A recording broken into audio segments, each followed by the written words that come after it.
Hello dear, कैसे हैं आप सब? ठीक ही होंगे। चलिए देखते हैं अपनी क्लास को आगे कंटिन्यू करते हैं हम लोग भौतिकी की। तो पिछली क्लास में हम लोगों ने समतल दर्पण की कुछ सवालें पढ़ना चालू किया था और उसी क्रम में देखते हैं अपने पास जो नेक्स्ट क्वेश्चन है वो किस टाइप का क्वेश्चन है। पर अगले टाइप के क्वेश्चन को समझने से पहले कुछ प्रैक्टिस कर लेते हैं, क्योंकि कुछ लोगों की शिकायत थी कि सर सवाल थोड़ा कठिन हो गई थी, समझ में कम आई थी। चलिए आइए एक दो सवाल पे प्रैक्टिस कर लेते हैं तो चीजें आ जाएंगी।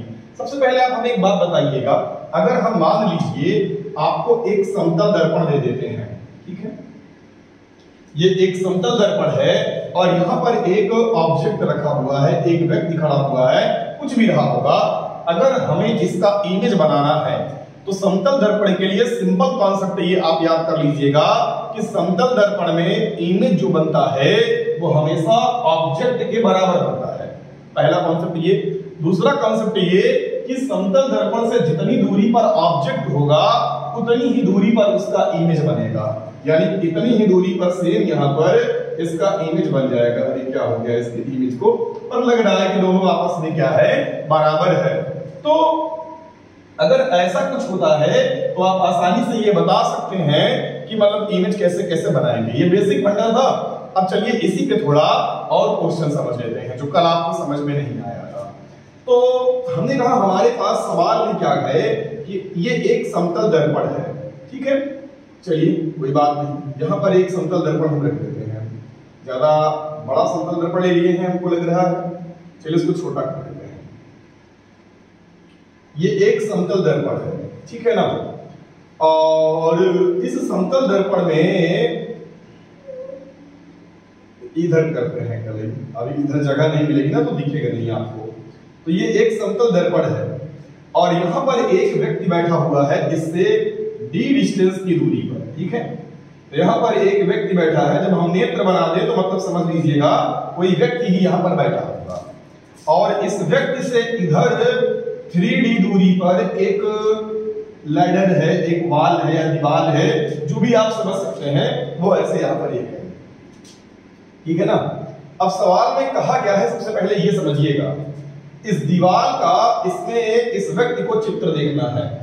तो कह रहा है कि बताइए इस दीवार का चित्र देखने के लिए इसे कम से कम कितनी ऊंचाई के दर्पण की आवश्यकता होगी। तो find out the height of mirror to see the full length of wall by observer.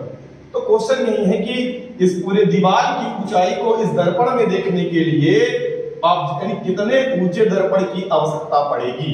आइए क्वेश्चन को सॉल्व करते हैं। पहला तरीका यह है कि मैं इसका किरण आरेख खींचूं। ऐसा करने में हो जाएगा बड़ा लफड़ा, और कल आपने देखा था पूरा 20 मिनट लगभग आपका किरण आरेख खींचने में चला गया। उसके बाद मैंने इसका एक शॉर्टकट तरीका बताया था आपको, जिसकी मदद से हम आसानी से इस सवाल को हल कर सकते हैं। कॉन्सेप्ट वही वाला जो यहां पर हमने बताया है एग्जांपल के तौर पे।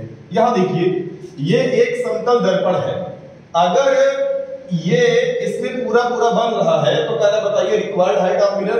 तो हमने कहा चलो मान लेते हैं कि हमें x मीटर लंबा या x मीटर ऊंचा दर्पण हमें चाहिए। अब इस दर्पण में इस दीवार का पूरा पूरा चित्र दिख रहा है। अब आप समझिएगा, अगर इस दर्पण में इस वस्तु का इमेज बनेगा तो आप जानते हैं ना समतल दर्पण में इमेज उतना ही बड़ा बनता है जितनी बड़ी वस्तु होती है। देखिए जितना बड़ा ये है उतना बड़ा प्रतिबिंब बना है। तो अगर ये h ऊंचाई की दीवार है, ये वाल है, ये इस पे पेंटिंग टाइप का कुछ हुआ है।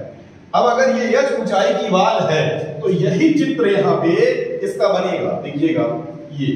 तो इसका मतलब इस दर्पण में जो ये वाल है इसका जो इमेज बना है इसकी ऊंचाई h होगी। लेकिन मुद्दा यही समाप्त नहीं हुआ।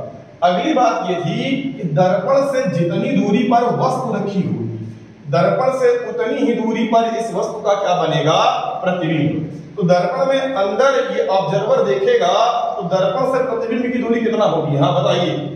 दर्पण से वस्तु की दूरी कितना है, d और 3d, तो टोटल हो गया 4d। तो इसका मतलब यहां से जो ये डिस्टेंस है ये भी 4d होगा। पहले बताइए ये समझ में आ रहा है कि नहीं। यानी ये ऑब्जर्वर इस दर्पण की मदद से कुछ इस प्रकार देख रहा होगा, है ना।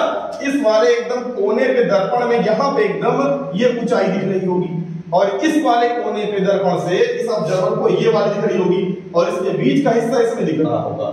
चित्र हमारा कुछ इस प्रकार बन गया। वो सच की दीवार है, और ये वाली जो दीवार है ये इमेज है, ये दर्पण के अंदर दिख रही है। ठीक है ना। फिर से एक बार मैं समझाने का प्रयास कर देता हूं। ये हमारे पास एक मिरर है, यहां पर एक बंदा बैठा है, यहां से कुछ दूरी पर दीवार है। ये बंदा जब इस शीशा में देखेगा तो ये दीवार जो है ये इसे पूरी पूरी दिखाई देगी। क्या कहते हैं, ठीक है। चलिए समझते हैं। तो आगे इसमें हम क्या कर सकते हैं, हमें यक्स चाहिए, यही पूछा है, हाइट ऑफ मिरर। क्वेश्चन क्या है आप लोग ये समझ जा रहे होंगे, क्योंकि मैं क्वेश्चन बार बार बोल दिया हूं। हाइट ऑफ मिरर काहे लिए भैया हाइट ऑफ मिरर चाहिए? To see the full length of wall, यानी दीवार की पूरी ऊंचाई देखने के लिए। अब यहां पर हमने बताया था समरूप त्रिभुज आप लगा सकते हैं। क्या है, संगत भुजाओं का अनुपात आपस में बराबर होगा, और आप सभी लोग जानते हैं अगर ऐसे आधा करके लगाएं या ऐसे नहीं लगा दे सेम उत्तर आएगा। जब प्रमेय पढ़ेंगे तो आप जान जाएंगे। तो संगत भुजाओं का अनुपात बराबर, तो छोटा वाला त्रिभुज और ये एक बड़ा वाला त्रिभुज, छोटे वाले त्रिभुज का अगर हम ये आधार ले लें या ये ऊंचाई ले लें, जो भी समझ आए, इधर से ये वाली डिस्टेंस, तो अगर ये मैं यक्स ले लूं तो इसकी वाली ये डिस्टेंस कितना है बच्चा लोग? यच है। तो हमने इसका क्या लिख दिया? यच बराबर छोटे वाले की जो इधर से ऐसे ऊंचाई d है, तो इसको मैंने d ले लिया। तो बताओ इसकी बड़े वाले की कितना है? ये 4d और ये d, तो टोटल हो गया 5d। आप ध्यान से देखिए, d से d कट गया, h को मैंने इधर भेज दिया, तो x बराबर मेरे को मिल गया h/5। यानी जितना ऊंचा ये दीवार थी उसका 1/5 लंबाई का अगर हम दर्पण लाएंगे तो हमें जो दीवार है उसका चित्र पूरा अच्छे से दिखाई देगा। तो हम उम्मीद करते हैं ऐसा क्वेश्चन अब आप आसानी से कर लेंगे। क्या कहते हैं, कर लेंगे? चलिए अब उदाहरण लिए होंगे, तुरंत पॉज किया करें और सवाल लिख लिया करें। अगला क्वेश्चन इसी टाइप का हम बताते हैं आपको, और इसमें क्या आपको भ्रमा सकता है। कई बार आपसे ऐसे नहीं पूछेगा क्वेश्चन का जो पैटर्न है वो चेंज कर देगा। कैसे चेंज करेगा, आइए देखते हैं। क्या है यहाँ पर पैटर्न कैसे चेंज किया जाएगा समझिएगा। हमने किया क्या यहाँ पर, ठीक है, करना क्या है, हमने एक यहाँ पर दर्पण ले लिया बच्चा, ठीक है, और ये एक दर्पण ले लिया, छोटू सा है, कोई दिक्कत नहीं है। और कह रहा है कि दर्पण से कुछ दूरी पर यहाँ पर एक व्यक्ति है। ये यार व्यक्ति की आंख है, कुछ और है, अब समझो अब क्या कह रहा है। इसकी डिस्टेंस यहां से d है। अच्छा आप कुछ भी मान सकते हैं, हम 2d मान ले, 3d मान ले, डिपेंड ऑन अस। यहां से 5d की डिस्टेंस पर एक बहुत बड़ी सी सीढ़ी है। ये स्वर्ग की सीढ़ी है, बहुत बड़ी सीढ़ी है। बचपन में से आपके पड़ोसी लोग झोल झाल बताते रहे होंगे ना कि बगल में एक ऐसे ही सीढ़ी है जो आसमान में जाती थी, अंतरिक्ष में, मतलब स्वर्ग में। यहीं से भगवान बना करते थे, जो मरता था ऐसे चढ़ जाता था, ऐसे पता नहीं क्या क्या मतलब बेवकूफ बनाते थे ना पड़ोसी लोग बचपन में। खैर आपके पड़ोसी अच्छे रहेंगे, आपको नहीं बनाए बेवकूफ, जाने दीजिए, कोई बात नहीं। ये वही स्वर्ग वाली सीढ़ी है, इंद्र जी के यहाँ जाने वाली, बहुत बड़ी है, बहुत बड़ी। अब क्या करना है, इस सीढ़ी को इस दर्पण में ये बंदा देखना चाहता है, और जो ये दर्पण है इस बंदे के पास, इसकी ऊंचाई d हमें दिया हुआ है। तो एक बात पता है, स्वर्ग की सीढ़ी है तो बहुत बड़ी सीढ़ी है, नहीं सब चढ़ जाएंगे, है ना। तो इसका मतलब कि इसकी ऊंचाई बहुत ज्यादा है, यानी सीढ़ी बहुत ज्यादा है, तो पूरी की पूरी सीढ़ी इस दर्पण में नहीं दिखेगी, एक लिमिट होगी, उससे ज्यादा ऊंचाई इस दर्पण में इस सीढ़ी की नहीं दिखाई देगी। तो कह रहा है कि find out the height of ladder which can be seen in mirror. इसका मतलब क्वेश्चन क्या है कि सीढ़ी की वह ऊंचाई बताओ जो दर्पण में ऑब्जर्वर के द्वारा, निरीक्षक के द्वारा, व्यक्ति के द्वारा देखी जा सकती है। तो क्वेश्चन हिंदी में समझ में आया कि सीढ़ी की वह अधिकतम ऊंचाई जो ऑब्जर्वर दर्पण में देख सकता है। दर्पण में कैसे देखेगा, देखो सीढ़ी का एक कोई ना कोई किनारा यहाँ पे आखिरी में दिखा होगा और यहाँ पे आखिरी में दिखा होगा। तो ये बंदा कैसे देखेगा, ऐसे दिख रहा है, और ये देखेगा ऐसे। और अगर इसका इमेज, इस सीढ़ी का इमेज इस दर्पण में बना होगा तो जितनी दूरी पे ये सीढ़ी रही होगी उतना ही अंदर घर बना होगा। तो बताइए सीढ़ी यहां से कितना दूरी पे है 5 और एक 6D दूरी पर। तो दर्पण से ये इधर जो सीढ़ी बनी होगी वो कितने दूरी पर बनी होगी? 6D डिस्टेंस पे बनी होगी। पहले बताइए समझ में आ रहा है कि नहीं? तो यहां से यहां तक की दूरी हो गई 6D, लेकिन लैडर का ये हिस्सा दिखाई दिया, ये हिस्सा दिखाई दिया, इसके ऊपर भी ये सीढ़ी है, नीचे भी सीढ़ी है, पर दर्पण में दिखाई देने वाली नहीं है, वो बड़ी सीढ़ी है, तो इतना हिस्सा वो सीढ़ी का देख सकता है। हमने कहा चलो हम मान लेते हैं वो सीढ़ी का यच हिस्सा देख सकता है, तो क्वेश्चन में हमें यच भी निकालना है। ये बात समझ आ गई ना? अब देखिएगा तरीका सिंपल वे में करेंगे, इसमें लगा देंगे वही नियम जो भी हमने बताया था, ठीक है। अच्छा इत्तेफाक की बात देखिए, हमने सब डी मान लिया है डिस्टेंस, तो कंफ्यूज ना हो जाए। चलिए इस डिस्टेंस को हम यक्स मान लेते हैं, ठीक है ना? यक्स जो ये है गिवन है, ये सवाल में गिवन है। अब हम करेंगे क्या, ये छोटा वाला त्रिभुज है तो इसका हमने आधार ले लिया यक्स, तो इसका आधार कितना होगा? यच। इसका आधार कितना है? डी। और इस बड़े वाले का टोटल आधार कितना है? 6D और ये डी, तो टोटल जी कितना हो गया? 7D। तो 7D ये कट गया। हमसे क्या पूछा है? यच पूछा है, करना कितना ऊंचाई दिखेगी? यक्स तो सवाल में दिया है, तो इसको उधर इसको इधर, तो यच बराबर आया 7x, यानी वो 7x दर्पण के 7 गुना तक वो देख सकता है। अब कह देता दर्पण की ऊंचाई 10 मीटर है, तो वो कितना सीढ़ी देख सकता था? यहां 10 रख देते तो 10 से कितना बन जाता? 70 बन जाता। और क्या? तो ऐसे जो बेसिक क्वेश्चन है आप इस तरीके से हल करेंगे, आपका आंसर बड़े आसानी से आ जाएगा। बस आप किरण आरेख जो इसके पहले वाले प्रीवियस में पूछा था, अगर किरण आरेख हम कह दें तब उस तरीके से खींचेंगे, बाकी ये एकदम सुटेबल तरीका है। एक तरीका और है पर वो तुक्का आंसर निकालने का तरीका है, आंसर आ जाएगा पर उसका कोई कारण कोई लॉजिक नहीं है, सही माने वो गलत तरीका है, तो इसलिए हम उसको स्किप कर रहे हैं, छोड़ रहे हैं, इसको नहीं बताएंगे। अब गलत तरीका बताने से क्या मतलब है? मतलब कोई लॉजिक होनी चाहिए ना कि जबरदस्ती उत्तर निकाल देने पर ऐसा कोई केस होगा नहीं। अब आइए देखते हैं। हाँ, ये एकदम सही तरीका है, 200% सही तरीका है। आप इसे अगर पेपर में भी लिख के चले आते हैं तो सही रहेगा, वैसे पेपर में आने वाला नहीं है। हम पढ़ क्यों रहे हैं? भविष्य के लिए। चलिए देखते हैं, कोई और एग्जाम देते हैं तब उसके लिए पढ़ रहे हैं। तो इतनी बेसिक चीजें आप बता सकते हैं। मैंने एक सवाल दिया था आपको, हमने कहा था कि आप लोग सवाल हल करिएगा और हमें उसका आंसर बताइएगा कि आंसर क्या आया। और ये जान के हमें बेहद खुशी हुई कि कोई बंदा सवाल सॉल्व नहीं किया, क्योंकि अगर कोई सॉल्व किया होता तो उत्तर बताता ही बताता। पर चलिए कोई बात नहीं, आप सॉल्व करिए। इतने लोग अगर आप लोग देखते हैं तो फिर इसका मतलब कोई सॉल्व नहीं करता है, बस आप आते हैं, बस देखेगा सर पढ़ा रहे हैं, ठीक है अभी जिंदा है सर, फिर आगे चले गए। अब अगली क्लास में फिर अपलोड होती है, फिर कहते हैं सर ठीक है सर अभी है नहीं। अगर आप क्लास कर रहे हैं तो जो सवालें दी जा रही है हल करें उसे। हम बार बार आपको ये बात समझा रहे हैं कि अपने टाइम का सदुपयोग करें। वैसे भी आपका जो 3 साल है वो तो बर्बाद चला गया। आपने अच्छे से हाई स्कूल नहीं पढ़ा, शायद आप लोगों ने पढ़ा रहा हो, आपका बैच पढ़ा रहा होगा, हाँ, लेकिन आपने 11th नहीं पढ़ा, पूरा स्किप कर दिया। आपका 12th पूरा स्किप हो जा रहा है। कहाँ पढ़ पा रहे हैं? लॉकडाउन है ना, कोरोना, बस घर पे पढ़े हैं ऐसे ही। मोबाइल से कितनी पढ़ाई होती है ये हम भी जानते हैं और आप भी जानते हैं। तो इसीलिए आप अपनी जिम्मेदारियों को समझिए, है ना। नहीं अगला आने वाला जो साल होगा, सबसे बड़ी समस्या तो यही होगी आपके लिए कि आप करें क्या, आप कौन सा एग्जाम दे, कौन सा पेपर दे। बहुत भयानक समस्या आपके लिए आने वाली है और आप उतने काबिल नहीं होंगे जितना आपके पीछे वाले बैच के बच्चे होंगे या आपके आने वाले बच्चे होंगे। तो आपका जो फ्यूचर होगा वो अंधकार में हो जाएगा, समझ लीजिएगा।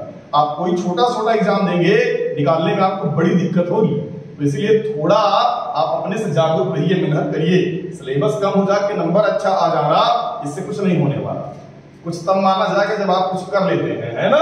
चलिए, इसलिए आप इसे समझा करें, सवाल लगाया करें, गलत रहे कोई दिक्कत नहीं, आप बताएं, जिससे हमें पता चलेगा तो हम फिर उस सवाल को सुधार के आगे बताएंगे। जैसे अगर 1-2 बंदों ने, 3 बंदों ने, जितने बंदों ने मुझसे पूछा रहा होगा, जो पर्सनली आता होगा, मैसेज करके पूछा था, मतलब कैसे भी पूछा, तो हमने देखिए सवाल करा दी ना, तो कुछ कंफ्यूजन दूर हो गया, 2-3 सवाल कर लिए। अब अगर कोई नहीं पूछता तो आज हम आगे बढ़ गए होते। तो ये हिस्सा आपका परमानेंट वीक हो जाता कि नहीं। और इसीलिए जरूरी यही है कि जो दिक्कत लगे बताइए, हम श्योर उसका समाधान करेंगे। आइए देखते हैं अगला क्वेश्चन क्या है। एक क्वेश्चन मैंने दिया था आपको कि अगर एक व्यक्ति को किसी दर्पण में अपना पूरा का पूरा इमेज देखना है तो पूरा इमेज देखने के लिए उसे कम से कम कितने ऊंचे दर्पण की आवश्यकता पड़ेगी। अब अगर इसी सवाल अगर आपको आ रही है तो वो तो बच्चा सवाल हो गई ना। देखिए कैसे करेंगे, हो सकता है बहुत लोगों ने किया रहा हो, ईमानदार से बताइए कितने लोगों ने किया था और किसका आंसर सेम आया था, हमें कमेंट बॉक्स में जरूर बताइएगा अगर आप पिछली क्लास देखे हैं तो, क्योंकि ये बात हमने पिछली क्लास में पूछा था। ये एक व्यक्ति है और जो ये व्यक्ति है, ये व्यक्ति अपना इमेज देखना चाहता है किसी दर्पण में और ये चाहता है कि दर्पण कितना ऊंचा हो, कितना बड़ा दर्पण हो जिससे कि इस व्यक्ति को अपना पूरा इमेज दिख जाए, फुल लेंथ ये अपना देखना चाहता था। हमने कहा पता नहीं कितना ऊंचा दर्पण होगा, तो हमने कहा मान लिया जो दर्पण है इसकी ऊंचाई होगी d, हमें d ऊंचाई का दर्पण चाहिए और जो ये बंदा है इस बंदे की ऊंचाई कितना है h, तो h मीटर या h फीट जो भी रहा होगा उतना ऊंचा ये व्यक्ति है। अगर ये दर्पण में अपना पूरा चित्र देख रहा है तो हमने कहा मान लो कि d ऊंचाई का अगर हम दर्पण लाते हैं तो यह व्यक्ति अपना पूरा का पूरा चित्र देख सकता है। तो देखिएगा अब ये मानते हैं कि इस दर्पण में इसका पूरा का पूरा चित्र बना होगा, यानी प्रतिबिंब बना होगा। बना देते हैं प्रतिबिंब इसका बंदे का। बंदा बोनवीटा पी ले क्या दर्पण में जाने से पहले, काफी बड़ा बना दिया। अब समझो भावनाओं को समझो, शब्दों में क्या रखता है। ये और ये हाइट में बराबर होंगे। कॉन्सेप्ट में आते ही मान पहले वहां पर लिखा हूं कि अगर समतल दर्पण में किसी भी चीज का प्रतिबिंब बन गया तो हमेशा वो वस्तु के बराबर होगा, तो इसकी भी हाइट कितना होगी h। अगला कॉन्सेप्ट ये था कि यहां से इतना दूरी इसकी होगी, वहां से इतना दूरी इसकी होगी, तो अगर ये डिस्टेंस मैं x मान लेता हूं तो ये भी डिस्टेंस कितना होगी x। और अगर ये इस बंदे को देख पा रहा है तो पूरा पूरा देखना चाहता है तो इसको इसका सर भी दिखना चाहिए और इसको इसका पैर भी दिखना चाहिए, तो ऐसे प्रतिबिंब बना रहा होगा कुछ। यानी कहने का तात्पर्य ये है कि एक ट्रायंगल निर्मित हो गया। और जब ये ट्रायंगल निर्मित हो गया जिसकी ये हाइट h है, यहाँ पर ये d है और ये डिस्टेंस x है, तो ये d कितना है x। जवाब दीजिएगा। ये एक समरूप त्रिभुज बन गया दो, तो संगत भुजाओं का अनुपात आपस में क्या होने वाला है बराबर। तो हमने कहा अगर छोटे वाले की ऊंचाई d ले लेते हैं तो बड़े वाले की ऊंचाई कितना है h बराबर। अब यहाँ छोटे वाले की ये वाली हाइट अगर देखा जाए दूरी तो ये कितना है x, तो बड़े वाले की पूरी, बड़ा वाला ट्रायंगल ये है ना, तो इसकी पूरी दूरी कितना है x और x 2x, तो 2x और x से x कट गया, h को उधर भेज दो तो d बराबर h/2। जो कल मैंने बताया था आज वो बात सिद्ध हो गई कि नहीं। यानी अगर आपको किसी दर्पण में अपना पूरा चित्र देखना है बॉटम टू टॉप, पहले से सर तक अगर देखना है तो आप जितने फिट के हैं उससे आधे लंबाई का आप दर्पण लाइए, आप पूरा पूरा दिखेंगे। यानी अगर कोई व्यक्ति 6 फीट का है और वो अपना पूरा प्रतिबिंब देखना चाहता है तो उसे 3 फीट लंबा दर्पण चाहिए, वो अपना पूरा प्रतिबिंब देख सकेगा। तो ऐसे जो बेसिक क्वेश्चन है उसे आप आसानी से कर सकते हैं। आप सब जानते रहिएगा ये क्वेश्चन क्या था, आप समझ गए होंगे कि किसी व्यक्ति को अपना पूरा प्रतिबिंब देखने के लिए कम से कम कितने ऊंचाई के दर्पण की आवश्यकता पड़ेगी, ठीक है ना। तो आप अपने से क्वेश्चन लिखते जाइए, हम क्वेश्चन पूरा बोल दे रहे हैं, बस आप क्या करें जब क्वेश्चन कंप्लीट हो बीच में पॉज करें, पूरा क्वेश्चन लिखें, फिर नीचे उसका सॉल्यूशन लिखें, ठीक है ना। हम उम्मीद करते हैं कि चीजें आ रही हैं, ये कठिन चीजें बिल्कुल नहीं है, ये बेहद ही आसान है, हद से ज्यादा आसान टॉपिक है। बस जरूरत ये है एक बार अगर आप इसे समझ गए बाकी पूरी सवाल बिंदास आपको आती रहेगी। चलिए कुछ और बातें इसमें हैं उसे हम कवर करते हैं। सबसे पहले आप इसे लिखें,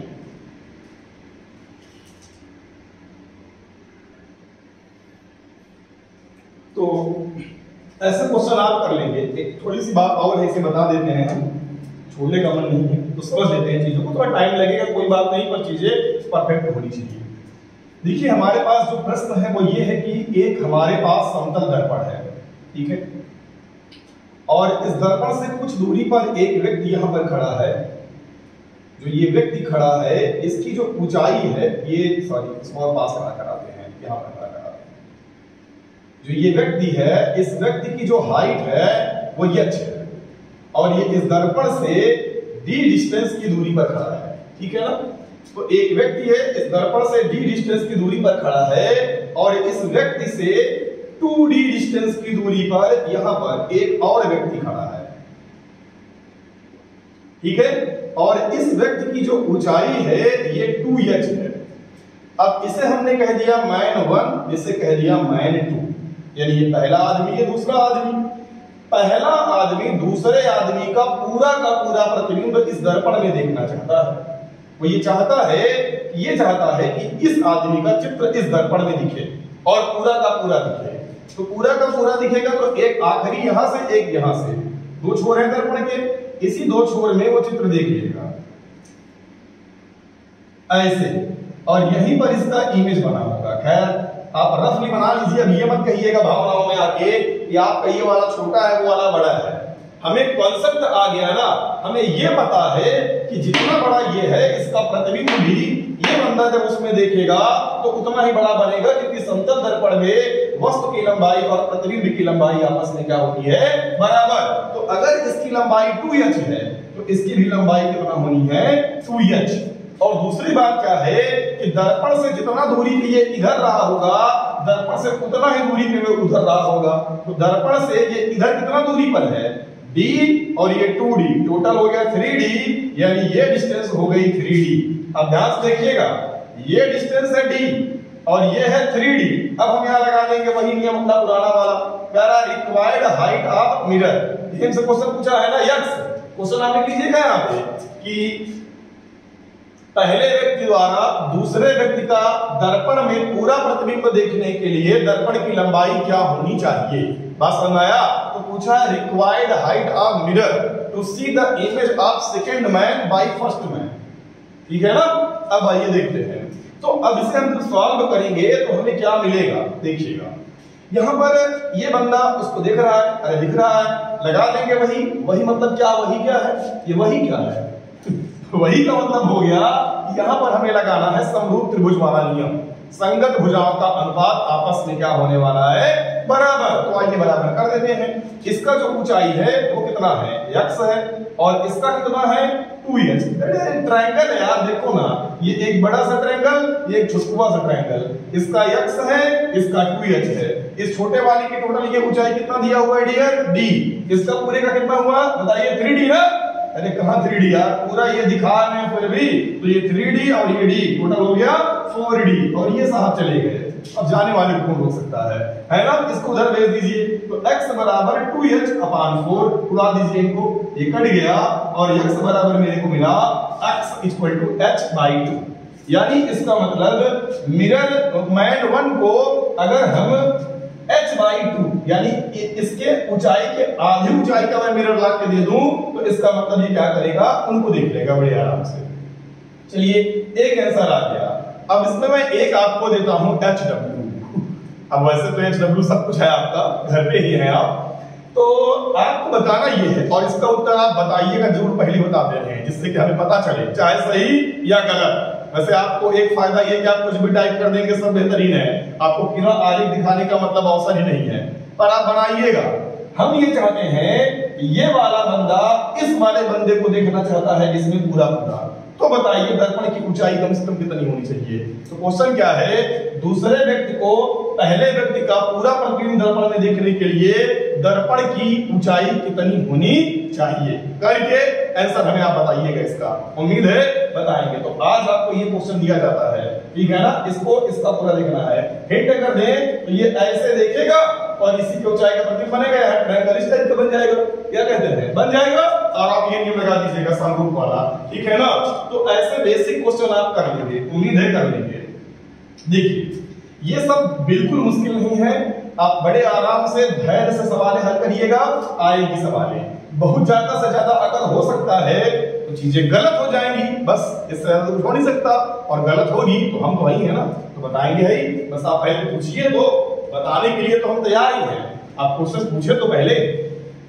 चलिए अब आगे चलते हैं हम। नेक्स्ट क्वेश्चन क्या है अपने पास, हमारे पास दो समतल दर्पण है, इसको थोड़ा धैर्य से समझिएगा, नहीं चीजें गलत होने की संभावना ज्यादा रहेगी।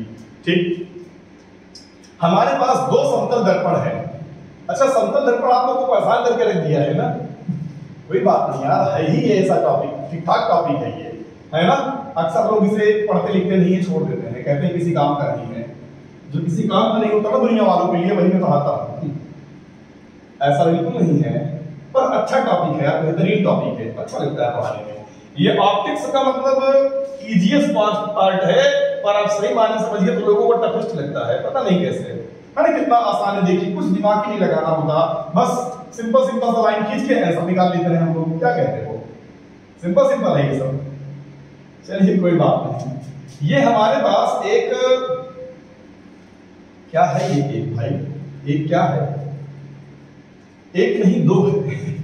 ये है अपना मिरर 1 और ये है अपना मिरर 2। थोड़ा नाम याद रखिएगा हिसाब होगा, ये लोग तुरंत बुरा मानते हैं। इसमें थोड़ा भी गलती की है ना, सवाल तुरंत सही हो जाएगी। देखिएगा यहां पर हमने एक ऑब्जेक्ट रखा है, दैट इज ऑब्जेक्ट। ये कोई वस्तु है, ये एक दर्पण है, ठीक है ना। और इस दर्पण में इस ऑब्जेक्ट का क्या दिखेगा, आप समझ रहे होंगे, प्रतिबिंब दिखेगा। और क्या दिखेगा, यहां पर देखिएगा प्रतिबिंब कैसे दिखेगा।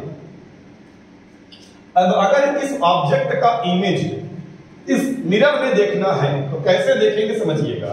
किरण आरेख खींचना, आप जानते हैं क्या करिए, मिरर लेक्चर नंबर 1 अगर आप देखे होंगे तो आपको बेहतरीन पता होगा कि इसका इमेज हम कैसे बनाते हैं। सबसे पहले यहां से हम एक प्रकाश किरण इधर भेज देते हैं, ठीक है ना। सॉरी, किसी और कलर से भेजते हैं, नहीं सर इससे भी खिचड़ी हो जाएगी। ये एक प्रकाश किरण यहां पे गई, टकराई, परावर्तन होगा, यहां पर विलंब डालेंगे, परावर्तित होकर प्रकाश किरण इधर जाएगी, ये हम सब लोग जानते हैं। चलो भेज देते हैं, ठीक है। तो ये परावर्तित होकर प्रकाश किरण इधर चली गई। लेकिन अगर इसको हम पीछे की ओर बढ़ाएंगे तो ये इस पॉइंट पर, इस पॉइंट से जाती हुई प्रतीत होगी, और इस पॉइंट से जाती हुई प्रतीत होगी तो यहीं पर इसका इमेज बनेगा। और अगर ये डिस्टेंस a है, गारंटी है ये डिस्टेंस भी a होगी।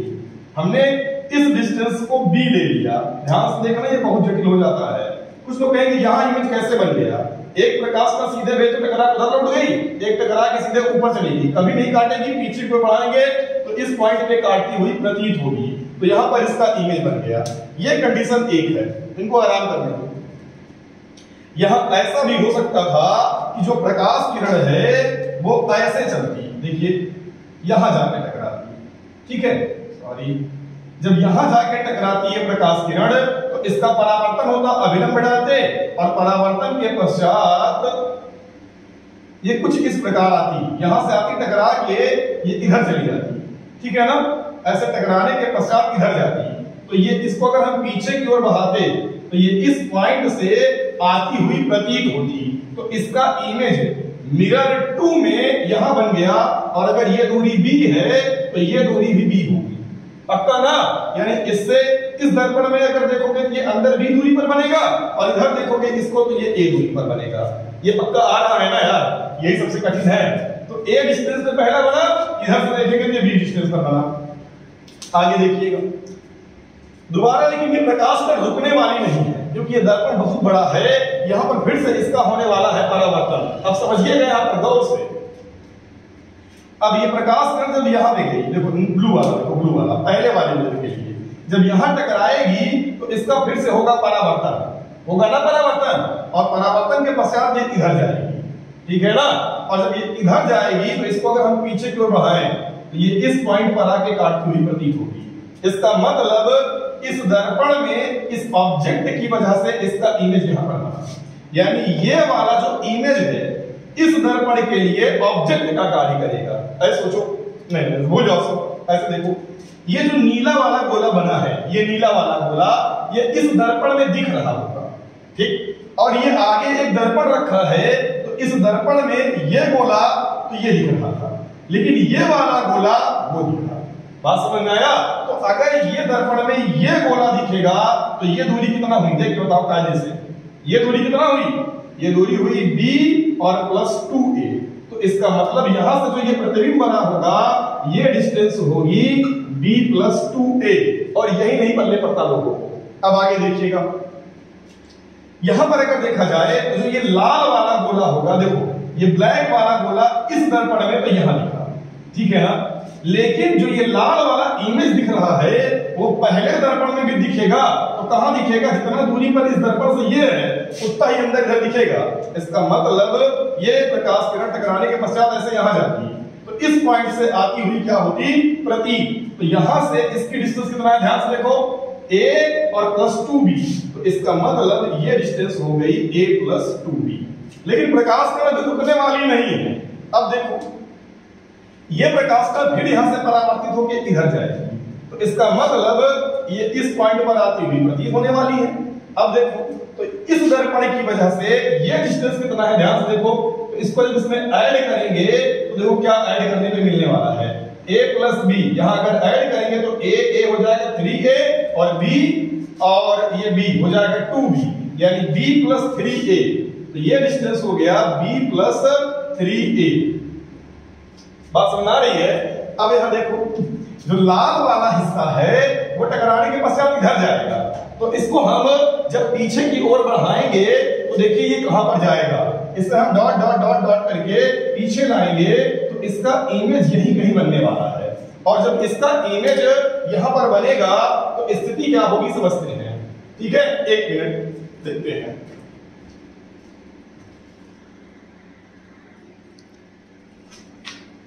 चलिए ठीक है, देखते हैं। तो ये आ रहा होगा चीजें। अब जब अपन क्लास में है तो थोड़ा दिक्कत होती है, अगर कोई आ जाता है तो फिर जाना पड़ता है, देखना पड़ता है। लोगों को लगता होगा कि सर पागल हो गए क्या, अकेले ही पता नहीं क्या क्लास में करते रहते, बाहर आवाजें आती है, अकेले पढ़ा रहा है, तो बंदे का दिमाग खराब हो गया। चलिए कोई बात नहीं, हो जाता है, ऐसे ही हो जाता है। पर हाँ, हम लोग कहां पर थे, कुछ यहाँ टॉपिक को समझ रहे थे। हाँ, टॉपिक अपना ये था कि इसका इमेज हम लोग देख रहे थे। तो ये यहां से बना था ना, इस नीले वाले का ये बना था, और ये डिस्टेंस है। अगर इसमें हम इस डिस्टेंस को ऐड, ये पोजीशन कितना हुई देखो, ये b प्लस 2a है, इसमें a प्लस b ऐड करेंगे तो b भी हो जाएगा 2b, और a और इसमें a तो 3a, तो 2b प्लस 3a। यहां गड़बड़ लिख दिया है क्या, सॉरी, फिर बना लीजिए, कोई बात नहीं। तो 2b प्लस 3a, पर जो ये रेड वाला है वो कितने पर बनेगा देखिएगा। इसकी वजह से देखिए, पहले अच्छे से समझते रहिएगा, ये सब उड़ जाएगा। ये यहां से पीछे की ओर गया है कि नहीं गया, तो यानी लाल वाला हिस्सा a ये आया है, ये डिस्टेंस जितना ये है उतना ये होगा। और ये कितना है, अगर आप गौर से देखें तो a प्लस 2b, और ये a और ये b, तो यहां से कुल कितना हुआ, a b, इसमें जोड़ दीजिए, तो ये a और ये a, 2a और 2b और b 3b, तो टोटल डिस्टेंस हो गई, क्या हो गई यार, 2a plus 3b, 2a plus 3b। काफी कॉम्प्लिकेटेड हो गया, कितना इरिटेटिंग हो गया ना, परेशान करने वाला। और ऐसे ही क्वेश्चन आएगा पेपर में, आपसे कहेगा कि दो समतल दर्पण हैं, इनके बीच में एक वस्तु रखी हुई है जो पहले दर्पण से 2 मीटर की दूरी पर है, दूसरे दर्पण से 3 मीटर की दूरी पर है। बताइए पहले दर्पण में चौथा प्रतिबिंब कितनी दूरी पर बनेगा। अब आप तो सही हो जाएंगे। चौथा प्रतिबिंब ये है पहला, ये है दूसरा, और यहां पर बना होगा तीसरा, उसके बाद फिर इसके आगे क्या बनेगा, चौथा, ऐसे बनता जाएगा। पर यार ये परेशान करके रख देगा ना बाबा, ऐसे तो अपने बस का नहीं है।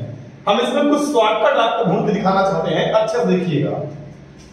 ये अगर आपको समझ में आ गया पूरा मामला फिट हो जाएगा। ठीक, इसे गौर से देखिएगा, है ना, नहीं आप इसे समझ नहीं पाएंगे, रटना पड़ेगा तो दिक्कत होगी। पर किस तरीके से खींचते हैं ये आया। अगर इसको आप 2% भी समझ गए होंगे, समझ लो कल्याण हो गया। मैंने एक बात बताई थी विज्ञान में पढ़ाने से पहले कि जब मैं कोई भी सवाल बताऊंगा ना तो मैं ये नहीं कहूंगा कि लो बच्चा ये ट्रिक टाइप का है, इसको रट्टा मार लो बस जीवन संवर जाएगा, कतई नहीं। ये हुआ कारण, लॉजिक की प्रतिबिंब कैसे बनता चला गया, एक में दूसरा, दूसरे में तीसरा कैसे दिखता चला गया। अब हम पढ़ेंगे जुगाड़, कैसे हम दिमाग में रख लें कि चीजें हमें याद रहे। देखिएगा, जो पहला दर्पण था मिरर 1, ठीक है ना, मिरर 1 में जो इमेज बना है वो कितना दूरी पर बना है यही समझिएगा बस। देखिए अपने आप आ जाएगा। पहले वाले मिरर में जो इमेज बना है, पहला इमेज वो a दूरी पर बना है, ठीक है ना, और दूसरे वाले में जो पहला इमेज बना है वो b दूरी पर बना है, तो हमने यहां लिख लिया। अब यहां देखिएगा बस, यही मजेदार बात है। इसके बाद यहां पर क्या हुआ है, इसमें और इसमें दोनों में इमेज बने हुए हैं। कहां कहां कैसे बना है इसका कोई मतलब नहीं। देखिए इसमें जो दूसरा इमेज बना है वो कितनी दूरी पर बना है, a प्लस 2b, तो मैंने यहां पर लिख दिया a प्लस 2b। वहां पर जो बना है दूसरा वाला वो बना है शायद b प्लस 2a, ठीक है ना। उसके पश्चात क्या हुआ ध्यान से देखिएगा, इसमें और इसमें, इन दोनों में, इसमें जो तीसरा इमेज बना है वो बना है 3a + 2b, तो लिख लीजिए 3a + 2b, और यहां पर जो बना है वो बना है 2a + 3b। कुछ ऐसे ही पैटर्न पर बनता जा रहा है। हम चाहते क्या है, रीजनिंग लगाना चाहते हैं, कुछ इसमें ऐसा जरूर हो रहा होगा जिससे ये पूरा काम भरवा के बनता जा रहा है। देखो हुआ क्या है, अगर मैं a + b, ध्यान से देखना, a + b इसमें जोड़ दूं तो क्या आएगा, देखो ये बन जाएगा b + 2a, और शायद यही लिखा है ना। और अगर a + b इसमें जोड़ दें तो बन जाएगा a + 2b, अपना काम बन गया। अगर यहां पर हम a + b फिर से ऐड कर दें, इसमें ऐड कर दें तो ये बन जाएगा 2a + 3b, और अगर उसमें ऐड कर दें तो बन जाएगा a, और ये 2a बन गया 3a + 2b। तो अब आपका दिमाग काम कर रहा होगा कि दोबारा मैं a + b अगर इसमें ऐड करूंगा तो उधर वाला बनेगा, और क्या बनेगा, तो बनेगा 4a + 3b, और अगर इसमें ऐड करेंगे तो इधर वाला बनेगा, और क्या बनेगा, तो ऐड करिए इसमें सर, ऐड करिए ना, क्या ऐड करेंगे, देखिए 2a यहां ऐड करिए बन गया 3a, और b यहां पर बन गया 4b। तो उम्मीद करते हैं आप ऐसे अब इमेज बना लेंगे, ठीक है ना। क्या करेंगे, सबसे पहले आप सुनिए, पहले आप ऐसे a और b लिख लेंगे, ठीक है ना, और a और b लिखने के बाद क्या करेंगे, यहां पर a + b इधर ऐड करना तो उधर वाला बनेगा, और इधर ऐड करना तो इधर वाला बनेगा, फिर a + b इसमें ऐड करना तो उधर वाला, उसमें ऐड करना तो इधर वाला, यानी ऐसे कट्ठन, ठीक है ना। अब आगे समझिएगा, तो ये पहला इमेज, दूसरा इमेज, तीसरा इमेज, चौथा इमेज, पांचवा इमेज, छठवां इमेज, ऐसे होता जाएगा। यहां से मैं एक क्वेश्चन आपसे और पूछता हूं, ठीक है ना, बताइएगा, मजा आएगा, अच्छा क्वेश्चन है, आपको बताना ये है यहां पे, और बताइएगा। आपसे सवाल ये है कि इसमें अगर हमें 100वां इमेज निकालना है तो कैसे निकालेंगे, 99वां इमेज निकालना है तो कैसे निकालेंगे। देखो यार, IIT कोई मजाक नहीं होती कि रामलाल बुधे टाइप का आदमी गया और पेपर दिया और सेलेक्ट होकर चला आया। उसमें क्वेश्चन आते हैं एक अच्छे खासे लेवल के। मैं IIT लेवल के सवाल तो आपको नहीं बता रहा हूं एकदम, लेकिन मैं आपको उसके दर्शन दिला दे रहा हूं कि देखो इस टाइप के क्वेश्चन वहां पे पूछे जाते हैं कि दो समतल दर्पण है, इसमें बताइए 70वां इमेज कहां बनेगा। इस टाइप के क्वेश्चन अगर पूछ लिया तब तो गए। वैसे अब इस टाइप के क्वेश्चन आने बंद हो गए हैं, पर ऐसे कभी आते थे तो पहले जो आते थे वो भी तो हमें आना चाहिए, है ना। और क्या गारंटी कभी नहीं आएगा, तो इसीलिए थोड़ा जरूरी है, चीजें सीखना जरूरी है, आना जरूरी है, हमारे सिलेबस का हिस्सा। फिर कब पढ़ेंगे, अब नहीं पढ़ेंगे तो कब पढ़ेंगे, इसे वीडियो बताइए, है ना। अब आइए समझते हैं। तो अब इसके बाद जोड़ेंगे अगला इमेज, जोड़ेंगे अगला इमेज, जोड़ते जाएंगे और हमें बार बार नेक्स्ट इमेज मिलता चला जाएगा। तो क्वेश्चन क्या है कि इसमें का 100वां और 99वां इमेज कितनी दूरी पर बनेगा और इसका वाला भी कितनी दूरी पर बनेगा। पर याद रखिएगा 100 बार जोड़ना नहीं है a + b, इसमें भी कोई पैटर्न बन रहा है। जैसे यहां पर देखो, दूसरे वाले में 2b और a है, चौथे वाले में अगर देखा जाए तो 3a 4b है, तीसरे वाले में देखा जाए 3a 2b है। इसमें एक पैटर्न है, आप पैटर्न ढूंढिएगा और ढूंढ के हमें बताइएगा। अगर आप बता लेते हैं तो अच्छी बात है, बताइएगा। ना बता पाएंगे तो हमें जरूर बताएंगे, लेकिन अगर आप पूछेंगे तभी हम बताएंगे। पैटर्न आप ढूंढिएगा और ढूंढ के हमें बताइएगा। जब कोई पूछेगा हम उसी क्लास में अगले दिन फिजिक्स में इस बात को समझा देंगे।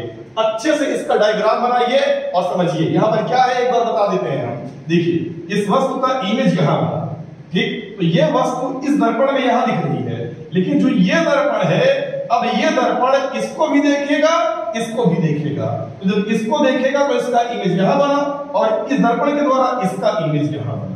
लेकिन जो ये दर्पण है, अब ये इसे भी देखेगा, इसे भी देखेगा। अब इसका इमेज यहाँ यहाँ यहाँ बना। अब उसके बाद जब ये दर्पण है, अब वो 1 2 3 इन तीनों को देखेगा तो इसका उधर बनेगा। ऐसा लगातार बनता जाएगा। तो अब बताइए यहाँ पे अगर दो दर्पण समतल रखे हुए हैं, इसमें कुल कितना इमेज बनेगा, नंबर ऑफ इमेज। तो यहाँ पर जो नंबर ऑफ इमेज आएगा वो होगा अनंत। यानी दो समतल दर्पण के बीच में कोई वस्तु रख दी जाए और वो दर्पण समांतर है, तो उनके बीच जो इमेज होगी वो अनंत होगी, अनंत इमेज बनेंगे अगर वो समांतर है ऐसे ऐसे तब। तो अगला क्वेश्चन ये आता है कि अगर वो दर्पण समांतर ना होके किसी कोण पे से झुका दिए जाए तो बताइए इसमें कुल कितने इमेज बनेंगे। चलिए उसको देखते हैं, इससे पहले इसे आप उतारें अच्छे से। तो हम लोग ये समझ रहे थे यहां पर कि अगर कोई दो दर्पण ऐसे हैं जो एक दूसरे से किसी कोण पर रख दिए जाएं, ऐसे ये एक समतल दर्पण है और ये एक दूसरा समतल दर्पण है और इसके मध्य का जो कोण है वो थीटा है, और हमें ये समझना है कि इसके बीच में अगर एक ऑब्जेक्ट रखा हुआ है तो इसका जो इमेज बनेगा वो कितना इमेज बनेगा और किसमें क्या क्या लफड़ा होगा, इन दोनों में नंबर ऑफ इमेज कुल कितने होंगे, टोटल नंबर ऑफ इमेज इसमें और इसमें दोनों में मिलाकर। देखिएगा जब अगर ऐसा क्वेश्चन मिल जाए, कह दे कि दो दर्पण एक दूसरे से 60 अंश के कोण पर हैं, 70 अंश, 180, 90 कुछ भी दे दे, तो सबसे पहला काम आप क्या करेंगे, आप n बराबर लिखेंगे, n बराबर लिखेंगे 360 बटे थीटा। आप ये सॉल्व करेंगे और सॉल्व करने के बाद n का कोई ना कोई मान आपको मिलेगा। जो n की वैल्यू मिलेगी वो तीन संख्या हो सकती है। पहला हो सकता है वो एक सम संख्या हो, दूसरा हो सकता है वो एक विषम संख्या हो, तीसरा हो सकता है वो फ्रैक्शन हो। आधे बेचारे इसलिए परेशान होंगे ये फ्रैक्शन क्या होता है, आइए समझते हैं। फ्रैक्शन का मतलब ये होता है ये पूर्णांक संख्या ना होके बटे में, दशमलव में, भिन्न में से कुछ आ जाएगा। जैसे 2.4 ये एक फ्रैक्शन है, 3.6 ये एक फ्रैक्शन है। अब यहाँ ऑड की बात करें यानी विषम संख्या तो 1, 3, 5, 7 ये सब, सम संख्या यानी 2, 4, 6 ऐसे कुछ, तो ये कुछ मिलेगा, इसके सिवा कुछ और नहीं मिलने वाला। जब ऐसा मिल जाए तो अब हम ये देखेंगे हमारा ऑब्जेक्ट कौन सा है। ऑब्जेक्ट हमारा सिमेट्रिकल ऑब्जेक्ट है या हमारा नॉन सिमेट्रिकल ऑब्जेक्ट है। अब ये दो शब्द बड़े परेशान करने वाले होंगे, क्या होता है सिमेट्रिकल और क्या होता है नॉन सिमेट्रिकल।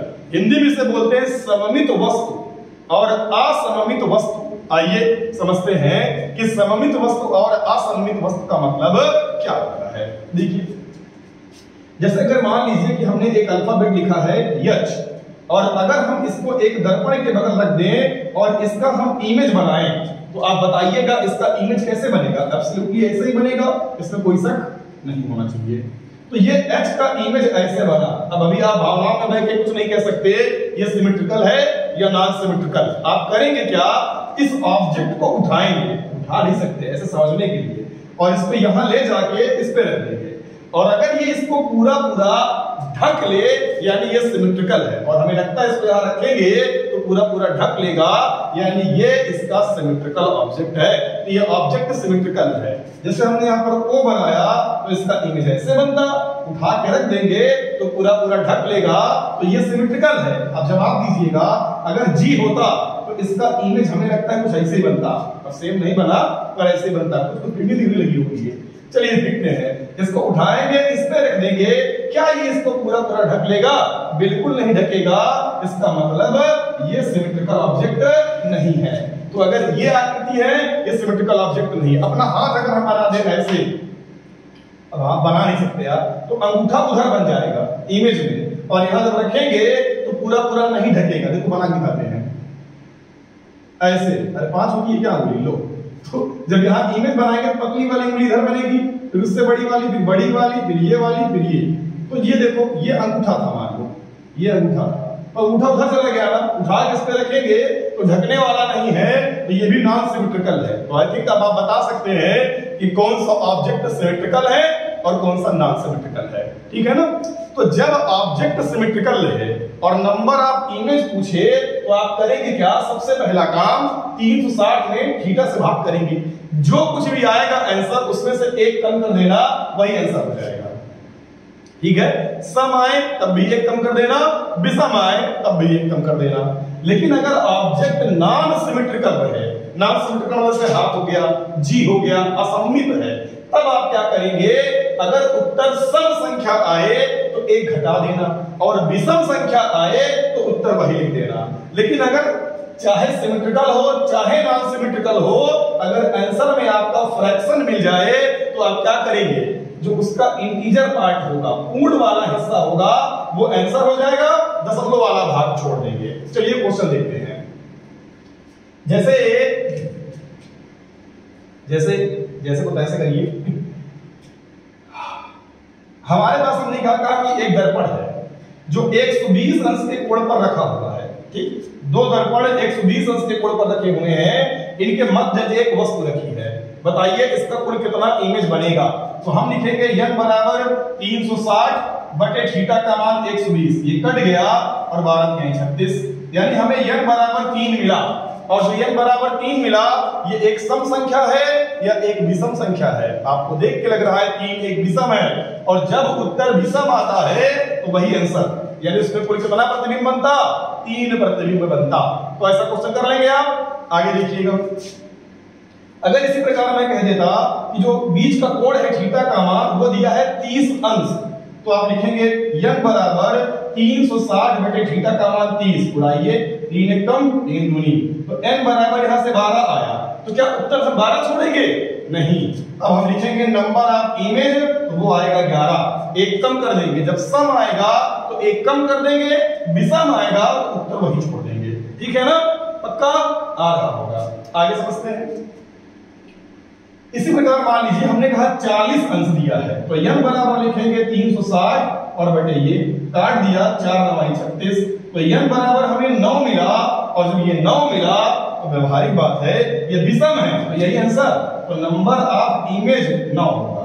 अगला क्वेश्चन आप बताइएगा हमें, हमने कहा 50 है थीटा का मान, तो n बराबर 360 बटे ये उड़ाइए, भाग करिए कितना आता है? 5 7 35, 5 गुनी 10, 7.2 आया। तो जब यहां हम लिखेंगे नंबर ऑफ इमेज, तो नंबर ऑफ इमेज कितना आने वाला है? 7। अब दशमलव वाला हिस्सा छोड़ देंगे, आंसर। ये हम तब ऐसा करेंगे जब सवाल में ये कहे ही ना कि वस्तु सममित है या असममित। कह दे एक वस्तु है दो दर्पण के बीच में जो एक दूसरे से 30 अंश के कोण में झुके हैं रखी है, बताइए उसके कुल कितने इमेज बनेंगे? आप बिना बुद्धि लगाए हल कर डालिए। लेकिन अब अगर ये कह दे कि दो दर्पण है, इसके मध्य एक सममित वस्तु रखी है, कैसी वस्तु? सममित, तो जो भी आंसर आए सब में एक कम कर दीजिए, 3 आएगा तब भी एक कम कर देंगे, नंबर ऑफ इमेज 2 होगा, है ना? अगर यहाँ पर 11 आया है, कितना है? 12 आया है, एक कम कर दो 11 आएगा, है ना?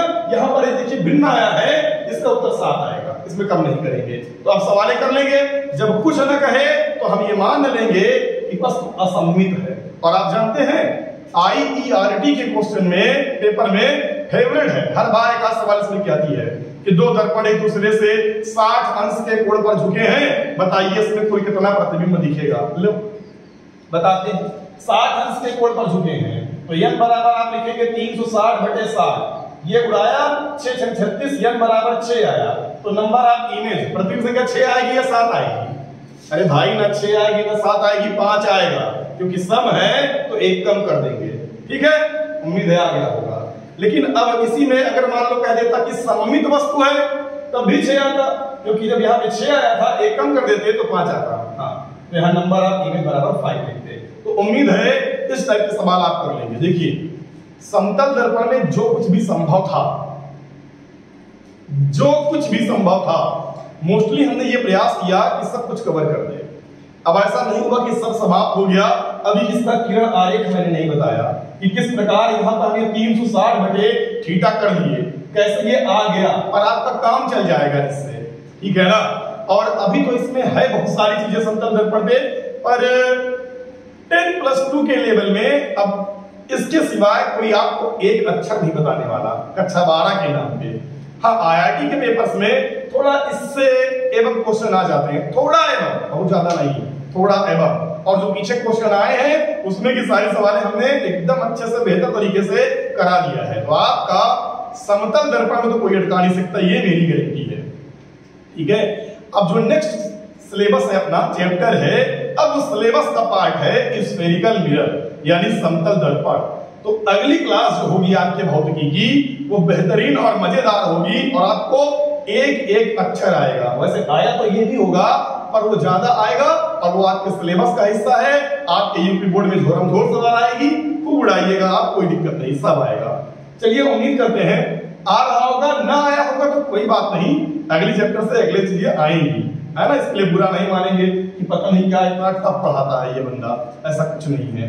टफ है तभी तो मजेदार है ना, जिससे कोई और ना पढ़ाए। चलिए ठीक है, उम्मीद करते हैं कि कल मिलते हैं फिर। उम्मीद है आ रहा होगा। Best of luck.